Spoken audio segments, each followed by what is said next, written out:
Good evening my dear student, welcome on your favourite channel science वाला। और मैं आपका favourite science teacher Anil Tiwari again welcome on your favourite channel science वाला SW। Today we will discuss a very important topic STP for it is very important topic for class 8 to class 12 for CBSE, ICSE, NTSC and other competitive examination. देखो बेटा, ये सभी class के लिए important है, चाहे वो क्लास 8 हो, चाहे 9th हो, चाहे 10th हो। सभी बच्चों को STP जानना जरूरी होता है अगर आपको फिजिक्स, केमिस्ट्री या बायो पढ़ना है। ये मतलब साइंस में हर जगह STP का यूज किया जाता है। ओके बच्चों, यहाँ तक कि बायो में भी यूज किया जाता है। STP अगर चेंज होता है, ब्लड प्रेशर कम ज़्यादा हो जाएगा। अगर प्रेशर कम ज़्यादा होगा बच्चों तो पूरी बॉडी पर भी प्रेशर का इफेक्ट पड़ता है। तो आइए जरा समझते हैं है क्या एक्चुअली में STP का क्या मतलब है। तो actually STP stands for standard temperature and pressure. Okay, देखो ना, हम लोग ने कंपेयर करने के लिए, जैसे हम लोग केमिस्ट्री में या फिजिक्स में जब हम लोग कंपेयर करते हैं, कैलकुलेशन करते हैं, तो हमें एक स्टैंडर्ड यूनिट की ज़रूरत पड़ती है जिससे हम लोग कंपेयर करें। जैसे मान लीजिए आपको सब्जी लेने जाना है, तो सब्जी लेने जाना तो आपको भाई टमाटो लेंगे तो आधा किलो या 1 किलो, मतलब किलो की ज़रूरत पड़ती है। और मान लो स्पाइसेस लेने गए, मसाले खरीदने गए, तो उसमें ग्राम की ज़रूरत पड़ती है। अगर आप लोग मान लो ज्वेलरी खरीदने गए तो वहाँ पर तोला की ज़रूरत पड़ती है, यानी ग्राम की, 5 ग्राम 10 ग्राम ऐसे ज़रूरत पड़ती है ना बच्चों। उसी तरह टेम्परेचर, प्रेशर को मेजर करने के लिए बेटा ना एक रेफरेंस पॉइंट की ज़रूरत पड़ती है, मतलब एक यूनिट की ज़रूरत पड़ती है जिससे हम लोग कंपेयर कर पाएँ। तो है कि एक्चुअली में कि स्टैंडर्ड टेम्परेचर, प्रेशर क्या बच्चों, एक तरह का रेफरेंस पॉइंट है। रेफरेंस पॉइंट है किसका, टेम्परेचर और प्रेशर का। ओके, जैसे मान लो मैंने एक एग्जाम्पल छोटा सा लिखा आपको समझाने के लिए। जैसे मान लो कि 2 सैंपल है गैस का, sample A and sample B। हमने CO2 गैस 2 जगह रखा, ओके, 2 कंटेनर में CO2 गैस लिया और उसका वॉल्यूम कितना बच्चों, 10 ml। अच्छा, टेम्परेचर कितना है, 25 डिग्री सेल्सियस। मैंने आपको बताया था जब स्मॉल t लिखा जाता है तो वो डिग्री सेल्सियस होता है, और जब कैपिटल T लिखते हैं तो क्या होता है बच्चों, केल्विन होता है। देखो यहाँ पर कैपिटल T है तो किस में लिखा गया है, 273 केल्विन। इसको हम और क्या कर सकते हैं, 0 डिग्री सेल्सियस कर सकते हैं। लेकिन T का मेन मतलब क्या है, केल्विन, और स्मॉल t का मतलब क्या होता है, डिग्री सेल्सियस। ओके, तो देखिए 2 सैंपल लिया, सैंपल ए में क्या है, CO2 गैस लिया, इसका वॉल्यूम कितना है 10 ml, टेम्परेचर कितना बच्चों 25 डिग्री सेल्सियस, और प्रेशर कितना है 1.5 ATM। ATM का मतलब होता है एटमॉस्फेरिक प्रेशर। एटमॉस्फेरिक प्रेशर क्या है, प्रेशर एक्सल्टेड बाय एयर या atmosphere on the earth surface is called as atmospheric pressure. Okay, जो चारों तरफ हवा है ना अर्थ के, तो अर्थ पे क्या करता है, प्रेशर डालता है। तो एटमॉस्फेयर के द्वारा जो प्रेशर एक्सर्ट किया जाता है अर्थ सरफेस पे, it is called as atmospheric pressure, मतलब ATM। और जितना बेटा हवा प्रेशर डालता है ना भाई, चारों तरफ हवा भरी पूरे आसमान में, चारों तरफ, अर्थ के चारों तरफ। देखिए यहाँ पर जैसे अर्थ है तो अर्थ के चारों तरफ क्या है, एयर भरा हुआ है, तो प्रेशर पड़ेगा कि नहीं ऐसे।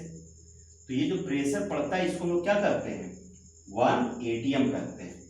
ओके बच्चों, तो देखिए STP का पहले मीनिंग समझ लेते हैं, चाहे चलो ऐसे यहाँ बताते हैं। तो CO2 का सैंपल ए में क्या लिया, 10 मिलीलीटर, टेम्परेचर 25, प्रेशर कितना है 1.5 ATM। अच्छा, एक दूसरा सैंपल लिया CO2 गैस का, वॉल्यूम कितना है 9 ml, टेम्परेचर कितना बच्चों 50, और प्रेशर कितना है 2 ATM। अब अगर आपसे क्वेश्चन कहा जाए कि बताइए किसका अमाउंट ज़्यादा है, इस गैस का अमाउंट ज़्यादा है कि इस गैस का, यानी सैंपल ए का अमाउंट ज़्यादा है या सैंपल बी में CO2 गैस का अमाउंट ज़्यादा है, तो which sample has more amount of CO2 gas, तो बताना बड़ी मुश्किल होगा, टेंशन में आ जाएंगे। तो इसलिए देखो इस तरह के क्वेश्चन को सॉल्व करने के लिए एक रेफरेंस पॉइंट की जरूरत पड़ती है। देखो मैंने आगे क्या लिखा है, so it is convenient to choose a standard temperature and pressure as a reference point. Reference point क्या होता है बच्चों, फिजिक्स में आपने पढ़ा होगा क्लास 9th में, जहां से आप चलना शुरू करते हैं उसे रेफरेंस पॉइंट कहते हैं। जैसे मान लो आप अपने घर से निकले, आप स्कूल चले गए, ओके, तो स्कूल से आप मान लो घर से स्कूल की जो डिस्टेंस है वो 2 किलोमीटर है, तो आपने कहाँ से मेजर किया भाई, घर से मेजर किया ना, तो आपका जो घर है वो रेफरेंस पॉइंट हो गया, मतलब स्टार्टिंग पॉइंट, ओके। और मान लो घर से स्कूल गए तो 2 किलोमीटर, और मान लो घर से आप चले गए सिविल लाइन पीवीआर चले गए, वो मान लो 3 किलोमीटर है। तो अब बताइए रेफरेंस पॉइंट तो घर है, लेकिन घर से स्कूल है 2 किलोमीटर और पीवीआर या सिविल लाइन कितना हो गया 3 किलोमीटर। तो देख रहे हैं ना, रेफरेंस पॉइंट तो सेम है लेकिन मेजरमेंट अलग अलग हो रहा है। उसी तरह केमिस्ट्री या फिजिक्स में कैलकुलेशन करने के लिए एक रेफरेंस पॉइंट मानना पड़ता है, जिससे कंपेयर करके सारे क्वेश्चन बच्चों सॉल्व किए जाते हैं। It is called as STP, okay. अब देखिए रेफरेंस पॉइंट मतलब हो गया STP, किसके लिए, टेम्परेचर और प्रेशर के लिए। STP का मतलब क्या होता है, देखो इसके 2 मतलब होते हैं। इसका मीनिंग क्या है, तो फर्स्ट बच्चों जो टेम्परेचर होता है वो 273 K होता है, यानी केल्विन होता है। और 273 केल्विन को हम लोग और क्या लिख सकते हैं, 0 डिग्री सेल्सियस। सबको पता होगा ना। देखो फार्मूला क्या होता है कि अगर हम डिग्री सेल्सियस मतलब कि T में अगर आप 273 को ऐड कर दो तो क्या बन जाता है बच्चों, केल्विन। T का मतलब क्या है, डिग्री सेल्सियस। डिग्री सेल्सियस में अगर आप 273 ऐड कर दो तो क्या बन जाएगा, केल्विन। और बताइए अगर हम केल्विन से माइनस कर दो तो क्या बन जाएगा, देखो केल्विन माइनस 273 तो क्या बन जाएगा बच्चों, डिग्री सेल्सियस। ये first formula, it is second formula, okay. इसको नोट कर लीजिएगा, इससे सबको पता रहता है, ना हो तो नोट कर लीजिए। तो इतनी बात आप लोग हमारी बात समझ गए होंगे। तो देखो STP जहां भी लिखा होगा, कट टू कट बात कर रहे हैं, जहां भी फिजिक्स में या केमिस्ट्री में अगर STP लिखा है तो आप 2 चीज देखो बेटा आप कंफर्म होती, क्या, फर्स्ट स्टैंडर्ड टेम्परेचर, टेम्परेचर कितना होगा हमेशा 273, और सेकेंड बच्चों प्रेशर, प्रेशर कितना होगा 1 atm, मतलब 1 atm का मतलब होता है 760 mmHg, मिलीमीटर Hg का मतलब होता है मरकरी। बेटा जब हम लोग मेजर करते हैं एटमॉस्फेरिक प्रेशर तो बैरोमीटर से किया जाता है, और उसमें मरकरी भरी जाती है। अभी मैं आपको उसका प्रोसेस बता देता हूँ। तो उसमें जो लेंथ होती है ना मरकरी की, वो 760 mmHg होती है, ओके। टेस्ट ट्यूब एक लगा होता है, उसके अंदर कितना होता है 760 mmHg। इसी को बच्चों सेकेंड हम लोग क्या कर सकते हैं, 760 टॉर भी कर सकते हैं। टॉर क्या होता है, देखो टॉर्क मतलब होता है नेम ऑफ ऑनर ऑफ टॉर्सेली। टॉर्सेली बेटा एक केमिस्ट थे, इनके नाम पे फिजिक्स थे, इनके नाम पे ये टॉर वर्ड है। और देखो 760 mmHg को चाहे 760 टॉर को दोनों बराबर होता है, यानी 1 atm का मतलब क्या है 760 mmHg, या 1 atm का और मतलब क्या हुआ 760 टॉर, या 1 atm का और क्या मीनिंग हो सकता है, सोचिए। यहाँ कितना लिखा है मिलीमीटर, इसमें 10 का डिवाइड कर दो तो क्या बन जाएगा सेंटीमीटर। सबको पता है ना। देखो कहाँ लिखते हैं, यहाँ लिख देता हूँ 760 मिलीमीटर, इसको बच्चों डिवाइड कर दो 10 से तो 0 0 कट गया, कितना हो गया 76 सेंटीमीटर हो गया। तो हम इसको और क्या लिख सकते हैं 76 सेंटीमीटर Hg, ओके बच्चों। और एक और याद रखिएगा कि 1 टॉर का मतलब होता है 1 mm ऑफ Hg, यानी 1 टॉर और 1 mm Hg दोनों क्या बच्चों इक्वल होता है, ओके। तो इतनी बात आपको समझ में आ गई होगी। वैसे देखो इस दोनों में अगर आपसे कहा जाए वॉल्यूम किसका ज़्यादा है, सॉरी अमाउंट किसका ज़्यादा है, तो बच्चों इसका आंसर होगा अमाउंट जो है ना B का ज़्यादा होगा, ओके। अब कैसे पता चलेगा, हम लोग जब इसको सॉल्व करेंगे ना तब हमको समझ में आएगा कि किसका वॉल्यूम ज़्यादा है। अभी देखने में लग रहा कि A का ज़्यादा है कि B का ज़्यादा है, समझ में नहीं आ रहा है, ओके बच्चों, ठीक है। तो चलो हम लोग इस पे एक क्वेश्चन समझ लेते हैं, तब और समझ में आ जाएगा आप लोग को। Okay my dear student, question is a gas sample A has a volume of 10 ml, volume of 10 ml, sample A का वॉल्यूम कितना 10 ml at a temperature 25 under a pressure of 1.5 atm। ये बेटा सैंपल ए का case है, तो इसको solve करते हैं। सैंपल ए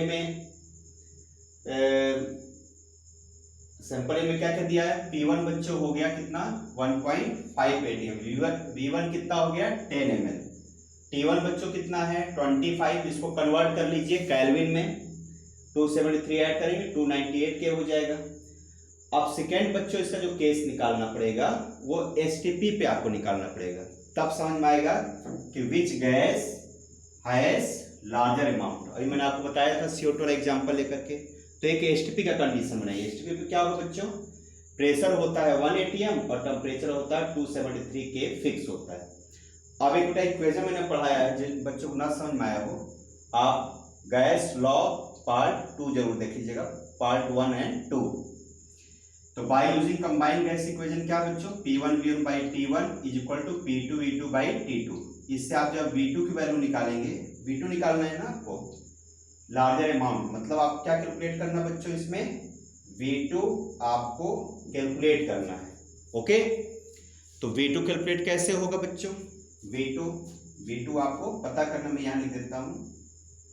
V2 आपको कहाँ लिख दूँ बच्चों, जगह नहीं है, चलो यही लिख देता हूँ। V2 पता करना है, तो ये इक्वेशन क्या होता है, P1V1 by T1 equal to P2V2 by T2, it is called as combined gas equation. इससे जब आप V2 की वैल्यू निकालेंगे, यहाँ वैल्यू पुटअप करेंगे तो आंसर आएगा 13.6 ml। ml क्यों आएगा, क्योंकि अगर यहाँ ml है, V1 ml है, तो V2 भी क्या होगा 13.7, यानी V2 आ गया 13.7 ml।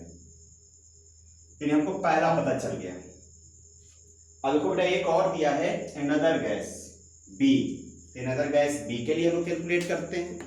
चलिए डेटा नोट करिए और आपको सॉल्व करके हमें दिखाइए कि क्या होगा आंसर। ओके बच्चों, आई होप आप लोगों ने सॉल्व कर लिया होगा। देखिए क्या लिखा बेटा, another gas sample B has a volume of 9 ml। आइए डेटा इसमें नोट करिए, वॉल्यूम कितना है 9 ml, वॉल्यूम हो गया 9 ml। Okay, eight a temperature of 50, तो T1 बच्चों कितना हो गया 50 में 273 ऐड करेंगे तो केल्विन में कन्वर्ट हो जाएगा। और देखिए प्रेशर कितना है बच्चों, प्रेशर है 2 atm। अब सेकेंड एक कंडीशन क्या लेंगे बच्चों, STP, एट STP V2 हमको कैलकुलेट करना, तभी तो पता चलेगा किसका वॉल्यूम ज्यादा है। जिसका वॉल्यूम ज्यादा होगा अमाउंट भी ज्यादा होगा, कॉमन सी बात है। तो V2 कैलकुलेट करना है, P2 और T2 क्या बच्चों अंडरस्टूड है, STP पे क्या होता है प्रेशर 1 और टेम्परेचर 273 के। Bye using combined gas equation same first ये सैंपल की तरह V2 निकाले तो आंसर कितना आ जाएगा 15.2, यहाँ वैल्यू पुटअप कर देना इसमें से देख करके। देखो P1 कितना है 2 है, V1 कितना बच्चों 9, T2 कितना है, T2 बच्चों है 273, P2 कितना है, P2 है 1 और T1 कितना है 323, आंसर आ गया 15.2 ml। तो हमारा कंक्लूजन बच्चों क्या हो गया बताइए, देखिए under the same condition of temperature and pressure sample A has 13.7 ml volume and B has 15.2 milliliter volume. It means gas B has greater volume than A। यानी बेटा जो सैंपल B होगा इसका वॉल्यूम क्या होगा A से ज्यादा होगा। ओके, आई होप आप लोग को ये समझ में आ गया होगा, इसमें बहुत कोई समझने वाली बात नहीं है, सिंपल सा क्वेश्चन है। ओके बच्चों, तो ठीक है बच्चों, मिलते हैं हम लोग नेक्स्ट लेक्चर में। ये बेटा टॉपिक क्या था, गैसियस स्टेट या लॉज ऑफ गैसेस, पार्ट 5 था ये, पार्ट 5। हम लोग बच्चों मिलते हैं पार्ट 6 में। It is part 5, gases state या बच्चों क्या, लॉज ऑफ गैसेस का ये 5th पार्ट था। हम लोग बेटा मिलते हैं 6th पार्ट में। Okay, best of luck. घर पर पढ़िए, खूब मन लगा पढ़िए, नोट्स बनाते रहिए और इसी तरह क्वेश्चन करते रहिए। ओके बच्चों, ठीक है, best of luck, tata bye, good night.